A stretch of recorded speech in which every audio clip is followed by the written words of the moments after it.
En so verander my en jou lewe radikaal. Kry dit nuwe betekenis, nuwe sin, nuwe energie wanneer ek ontdek dat ek is nie die middelpunt van my lewe nie, maar Jesus Christus is die middelpunt van my lewe. Kan ons haleluja sê? En ek en jy is geskaap om God te plesier, om hom te behaag, om hom vreugde te gee. En ons noem dit 'n lewe van aanbidding.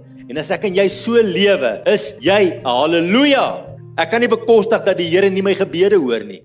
Welkom by Simfonie se podcast. Simfonie is 'n Suid-Afrikaanse kerk aan die Wesrand van Gauteng, waar ons groot liefde vir mekaar, vir God en vir ons gemeenskap het. In ooreenstemming met 2 Timoteus 3 vers 16, glo ons die Bybel is geïnspireer deur God en is bruikbaar vir lering en regstelling, sodat die kinders van God voorbereid sal wees om in die waarheid elke goeie werk uit te kan voer. Ons is opgewonde om hierdie kosbare, Heilige Gees geïnspireerde boodskap te deel. En mag hierdie saad vrugbare grond vind. Om 'n lewe van aanbidding te lewe. Kyk wat sê Openbaring 4 vers 11.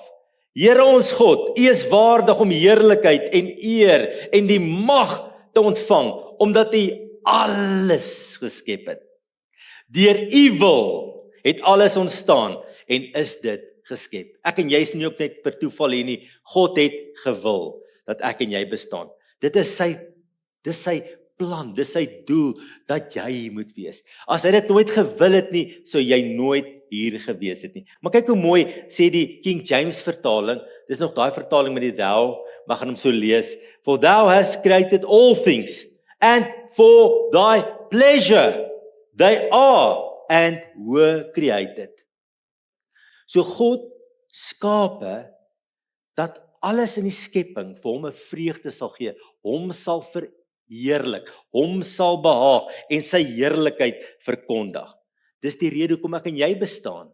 En is interessant daar in Openbaring 4 vers 11, daar waar daar staan, deur U wil het alles ontstaan. Dit dra die betekenis in die woordjie, die oorspronklike taal van om vreugde te gee. Dis geskape om vreugde te gee. En jy en ek is geskape, alles is geskape om God vreugde te gee. En dis die rede vir ons bestaan. En as ek en jy as kind van God dit ontdek, dat elke aspek van my lewe moet die Here aanbid, nie net om Sondag kerk toe te kom om hom te aanbid nie, maar dat my hele lewe 'n lewe van aanbidding moet wees, gebeur iets groot. Nou in 1543 het 'n man met die naam van Nicolaas Copernicus wiskundige berekening gedoen terwyl hy deur sy primitiewe teleskoop gekyk het en gesien iets is nie lekker nie. Al die jare het hulle geleer dat die aarde is die middelpunt van die sonnestelsel. Maar met sy berekeninge en hoe hy die beweging van die planete gesien het, kom hy toe op sy primitiewe manier dat die son is die middelpunt nie van die heelal nie, van die sonnestelsel. Die son is die middelpunt van die sonnestelsel en in ons sonnestelsel wentel al die planete om die son. En dit was 'n revolusionêre ontdekking geweest. So baie mense was kwaad vir hom, tot die ou Katolieke kerk was kwaad vir hom geweest oor hierdie ding wat hy nou leer, van hoe kan die aarde nou nie die middelpunt wees nie. Maar as jy sien berekeninge, dis my waarnemings, dit wat ek sien. En dit het die manier hoe ons kyk na die sonnestelsel en die heelal vir altyd verander. En so verander my en jou lewe radikaal. Kry dit nuwe betekenis, nuwe sin, nuwe energie wanneer ek ontdek dat ek is nie die middelpunt van my lewe nie, maar Jesus Christus is die middelpunt van my lewe. Kan ons haleluja sê? Baie kinders van die Here leef, hulle is kinders van die Here, maar eintlik is hulle op 'n manier die middelpunt van hulle eie sonnestelseltjie. Ons moet weer die Here die middelpunt van ons geestelike sonnestelsel maak. Niks gaan jou meer lewensvreugde en meer lewensbetekenis en lewensdoel en energie gee as dit nie. Maar kyk, as jy na niks mik nie, wat sê die spreekwoord, gaan jy dit elke keer tref. Ja, jy's reg, David, as jy na niks mik nie, dan gaan jy daai niks mis. Jy gaan dit tref, jy gaan niks tref nie. Maar as ek weet, dis my doelwitte.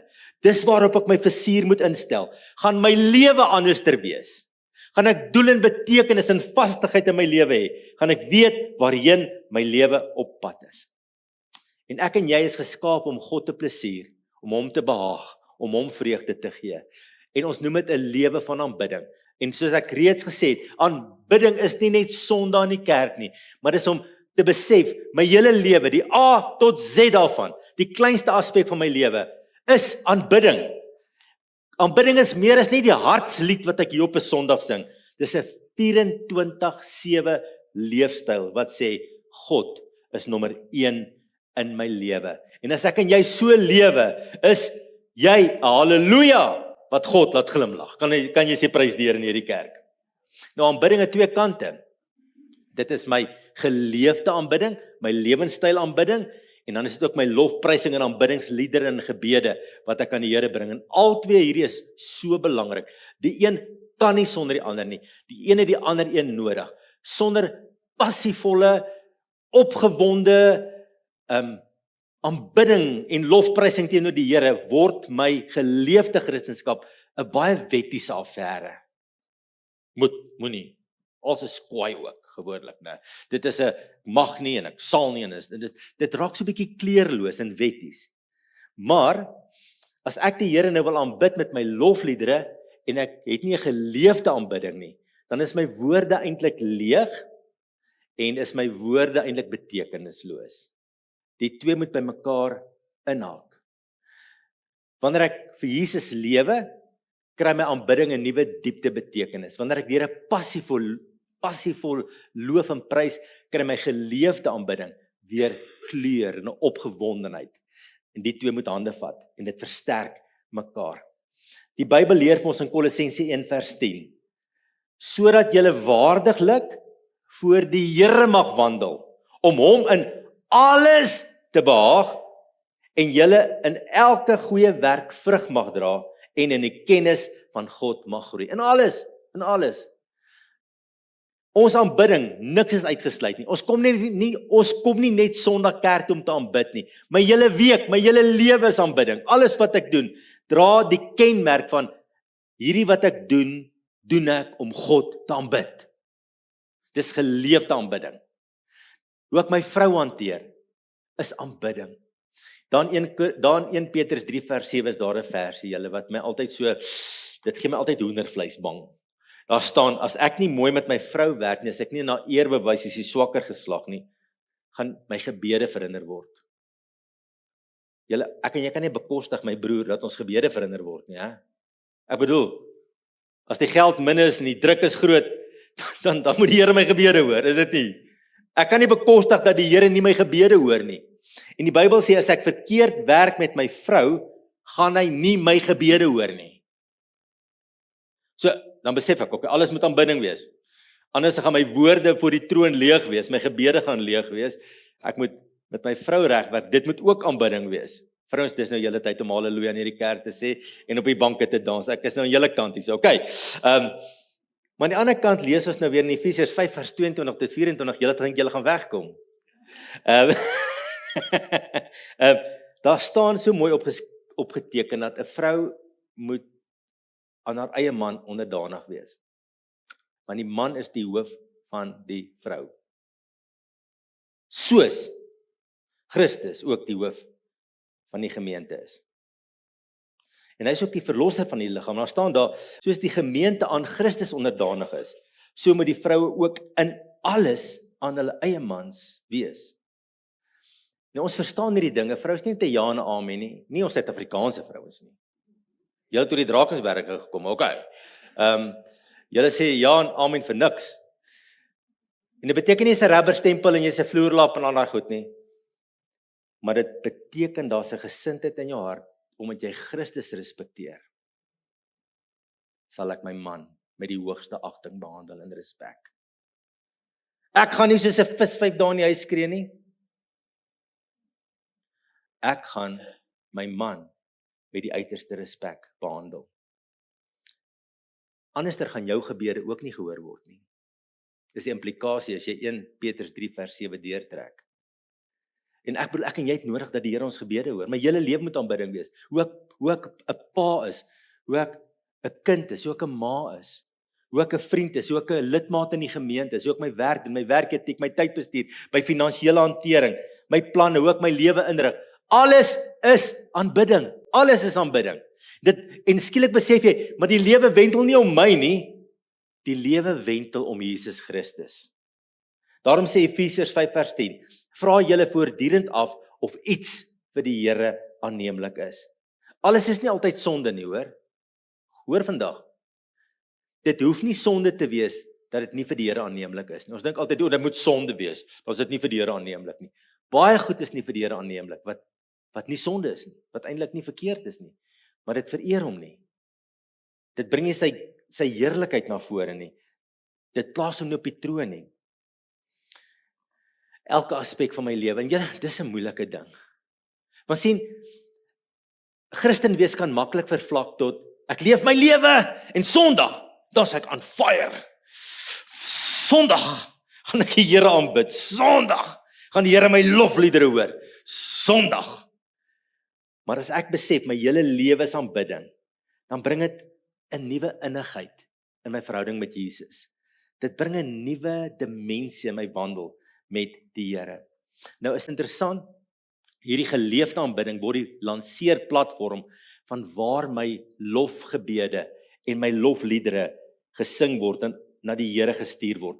Daarsonder kan dit nie gebeur nie. Inteendeel, as my lewe nie aanbidding is nie, hou die Here nie eintlik van my aanbidding wanneer ek dit sing en wanneer ek in gebed vir hom sê nie. Kyk wat sê 1 Samuel 15 vers 22. Daarop sê Samuel, het die Here behaag in brandoffers en slagoffers, soos in gehoorsaamheid aan die stem van die Here? Kyk, om gehoorsaam te wees is beter as slagoffer en om te luister is beter as die vet van ramme. Hy sê nee, julle verstaan nie. Die Here wil nie net julle lofoffers hê nie. Hy soek julle lewe. Kyk wat staan daar in Amos 5 vers 23 en 24. Hierdie volk het gedink hoe mooier musiek hulle vir die Here maak. Hoe beter die musikante is, hoe beter die sangers opgelei is, hoe mooier hulle klere is, hoe mooier die omgewing is, dan gaan die Here hou van die aanbidding. En dan sê hy vir hulle, verwyder van my die geraas van jou liedere. En na die geluid van jou harpe wil ek nie eers luister nie. Maar laat die reg aanrol soos watergolwe en geregtigheid soos 'n standhoudende stroom. So die Here sê, hierdie twee moet hande vat. Jy kan nie net my sing nie, jy moet ook vir my lewe, kan ons amen sê. Nou wat beteken, ek gaan net by 'n paar punte stil staan, om 'n lewe te lewe wat God aanbid. Nommer 1, dis om met God te wandel. Kyk dan, Genesis 6 vers 9, daar staan, en Noag het met God gewandel. Dit beteken 'n vriendskapsverhouding, dit beteken 'n band wat hierdie man met die Here gehad het. En ons is met Jesus Christus versoen. 2 Korintiërs 5 vers 18, ons is deur Jesus met God ons Vader versoen. En daarom kan ons hierdie band, hierdie innige band, 'n kind-vader verhouding beleef. Ek kan 'n vriend van God genoem word. En daarom sê Johannes 15 vers 14, julle is my vriende as julle alles doen wat ek beveel. Jesus sê, luister, daar gaan 'n dimensie in ons verhouding wees. Ek is jou Here, ek is jou God, maar daar gaan ook iets wees in ons verhouding wat dit vir jou gaan laat voel soos 'n vriendskapverhouding. Natuurlik nie as gelyk is nie, nooit nie. Maar die innigheid van vriendskap gaan daar beleef word. Kyk wat sê Psalm 25 vers 14. Die Here neem die wat hom dien in sy vertroue en maak sy verbond aan hulle bekend. Dis asof God dieper praat met jou. Daar's 'n vriendskapband as ek met hom wandel. Die tweede een is om met eerbied en ontzag voor die Here te lewe. Ook weer Noag, daarin Hebreërs 11 vers 7, omdat Noag geglo het hy God eerbiedig gehoorsaam en hy die ark gebou. Eerbiedig gehoorsaam. Dis om met 'n opregte hart voor God te lewe. Kyk wat sê Samuel oor Dawid, toe hy homself as koning en die ander broers, die groot broers, die sterk broers word misgekyk en klein Dawid word gesalf. Kyk wat sê Samuel. Hy sê daar in 1 Samuel 16 vers 7. Die Here kyk nie na dieselfde dinge as 'n mens nie. Die mens kyk na die uiterlike. Hoekom doen ons dit? Ons kyk na die uiterlike. Hy sê maar die Here weeg jou anderster op sy skaal. Hy sê hy kyk na die innerlike. En Dawid het met opregte hart voor God gewandel. Daarom het hy baie geweeg in die skaal van God.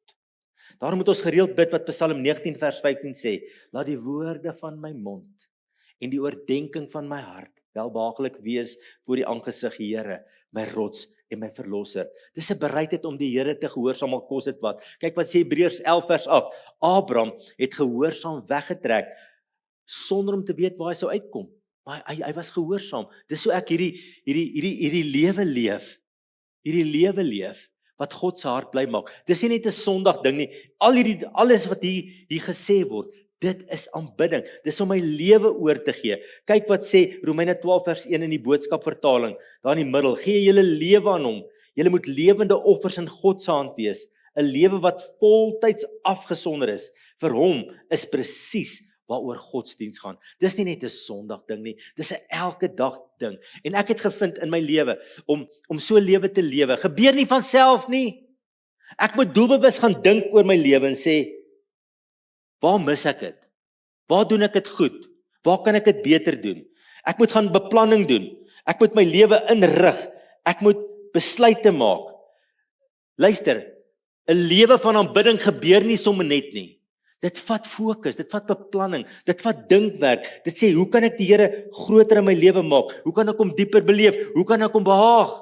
Maar uit hierdie geleefde lewe kom hierdie deel van my lewe waar ek ook die Here loof en prys, waar ek hom groot maak en dit geniet. Daarom sê Hebreërs 13 vers 15, laat ons dan geduldig deur hom aan God 'n lofoffer bring.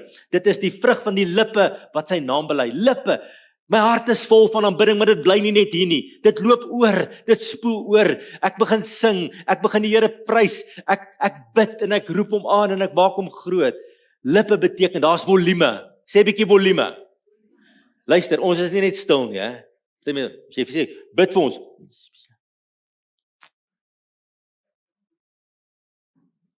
Jy moet nie fluister nie. Daar's volume. Laat jou lippe en jou stem en jou tong in beweging kom en dat dit wat in jou hart is uitborrel en die Here groot maak. Kan ons haleluja sê? En ons moet dit met vrolikheid doen. Psalm 68 vers 4. Maar vir die regverdiges sal daar blydskap wees. Hulle sal juig voor God. Hulle sal vrolik en bly wees. Haleluja. Ons is nie gedoop in suurlemoensap nie, né? Ons is gedoop met die Heilige Gees en met vreugde. Ons moet ons liggame gebruik. Nou weet ek, ons wat uit sterk gereformeerde tradisies kom, is om ons liggaam in aanbidding te gebruik. Dit voel partykeer, dis 'n brug te ver. Is so, ek weet mos. Kyk wat sê Psalm 95 vers 6. Kom ons val in eer betoon voor hom neer. Kom ons buig, kom ons kniel voor die Here ons Skepper. Julle, dis wonderlik om voor die Here te kniel. Dis so wonderlik om uitdrukking te gee aan jou nederigheid en aan sy goddelikheid wanneer jy kniel. Kom ons gebruik ons liggame. Mag jy baie kniel terwyl jy kan kniel. Kniel voor die Here. Psalm 47 vers 2 sê, al julle volke klap met julle hande, juig tot eer van God met 'n jubelende stem. Halleluja. Daarom is dit so lekker partykeer, né, om net hier in die kerk te wees in 'n lied, het 'n lekker beat. Jy voel sommer. Jy sing saam, jy maak die Here groot, jy saam, jy gebruik jou hande. Maar gebruik jou hande, man, en loof die Here. Kyk wat sê Psalm 63 vers 5. Met my hande ophef. Ek sal U my lewe lank loof, my hande ophef om U naam te prys. Luister, daar's ander plekke waar daar staan ons moet koordanse. Koordanse was geoefende danse, maar daar was ook spontane danse soos Dawid voor die ark uitgedans het. Maar my liggaam is tot beskikking van die Here om hom te aanbid. My verstand, my emosies, alles is betrokke wanneer ek God aanbid. Luister, wanneer jy 'n kind van die Here word, beteken nie jy het 'n besemstok ingesluk nie. Is dit nie so nie? Jy natuurlik ons persoonlikhede verskil, van ons is meer gereserveerd, niks fout daarmee nie. Binne jou persoonlikheid aanbid die Here. Maar is my altyd lekker om 'n ou te sien wat nie so ekspressiewe persoonlikheid nie. Dis partykeer sien dis die Heilige Gees vaardig word oor die kerk. Dan sien ek staan hy ook daar. En hy's besig om die Here te aanbid met sy hande in die lug. Nou, waar moet ek die Here loof en prys? Saam met die gelowiges in die eerste plek, my medegelowiges. Kyk wat sê Efesiërs 5 vers 19. En sing onder mekaar lofgesange en ander geestelike liedere. Sing met julle hele hart tot eer van die Here. O, die Here hou daarvan as ons by mekaar is en ons sing saam. By ons kerkdienste, ons omgegroep, ons gebedsgroepe, ons raadsvergaderings, by ander bedieninge wat dit mag plaasvind. Man, voordat ons 'n groot aksie het die oggend, kom ons sing net gou 2 liedjies vir die Here en ons aanbid hom en dat die Here se Gees daal neer daar. Dit is so wonderlik as ons saam sing. Ons moet baie saam sing. Ons moet dit goed beplan. Daar moet baie gesing word in kerke. Kerke verskil, né? Party kerke sing een liedjie, dan sit hulle. Ander kerke sing 2 ure aan mekaar. Ek was al by al 2. Ek hou van die middeweg. Maar ek moet ook die Here nie prys waar die kinders van die Here saam is nie.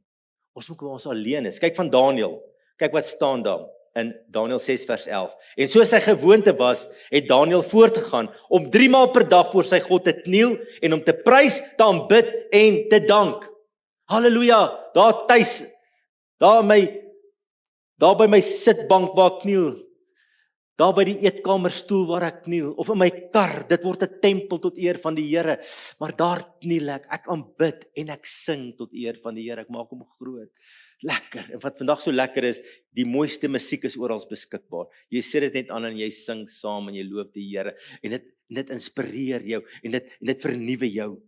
Ons sing ook saam met my huisgenote. Weet julle wat, ek dink, dis iets wat weggeraak het. Ons ou voorvaders het baie gesing in die huise en die Here groot gemaak. Ek hoor nou nog baie keer stories van mense wat vertel hoe pappa en mamma in die huis gesing het en die aandhuisgodsdiens gehou het.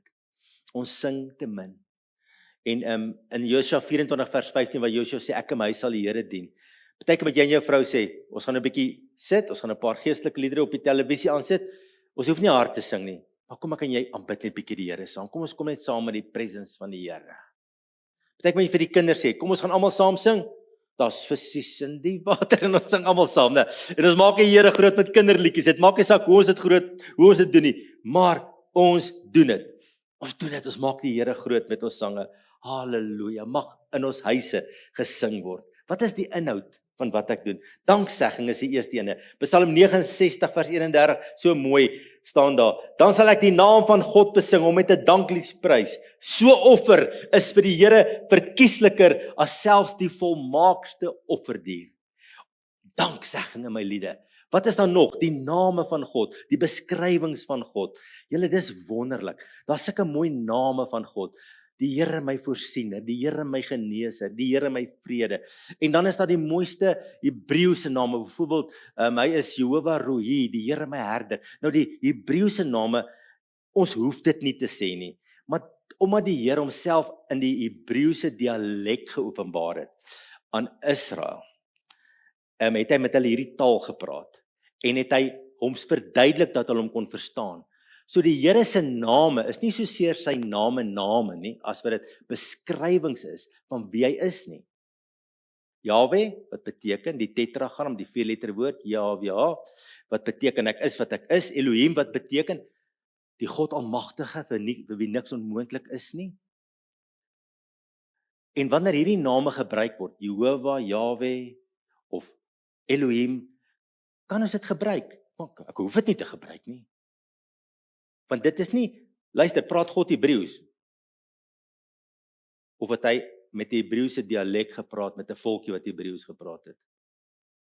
Hy het met 'n volkie gepraat in Hebreëus. God praat nie Hebreëus nie. Op die dag van Pinkster, die uitstorting van die Heilige Gees, was daar hoeveel tale wat geopenbaar was, wat verkondig het dat God God is.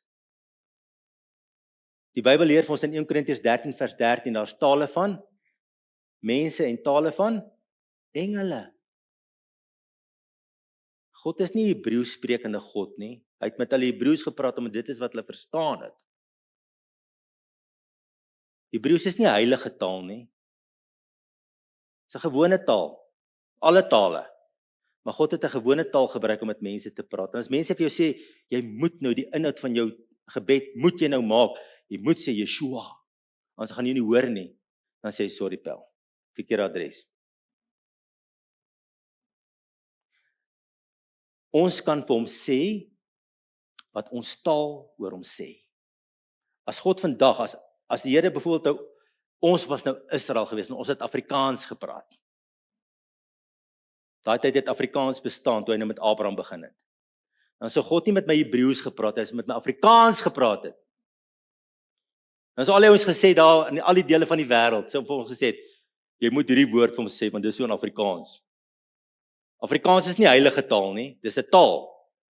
En daarom die inhoud van my gebed moet wees dit wat verstaanbaar is, maar ek geniet, en julle wat ook Bybelstudente is wonderlik om Hebreëse name van God te bestudeer, want omdat God hom in daai taal geopenbaar het, kry die diepte van sy naam en betekenis van sy karakter en sy name. So bestudeer dit, maar jy hoef dit nie te doen nie.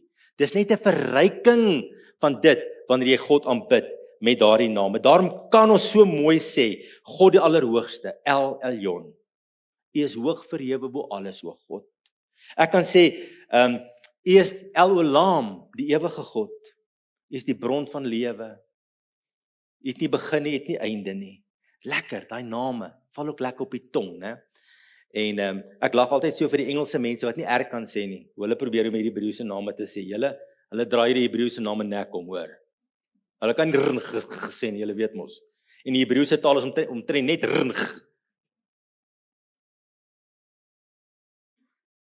dit is so lekker om die Here groot te maak en te prys met sy name en dankie te sê wat hy vir jou gedoen het.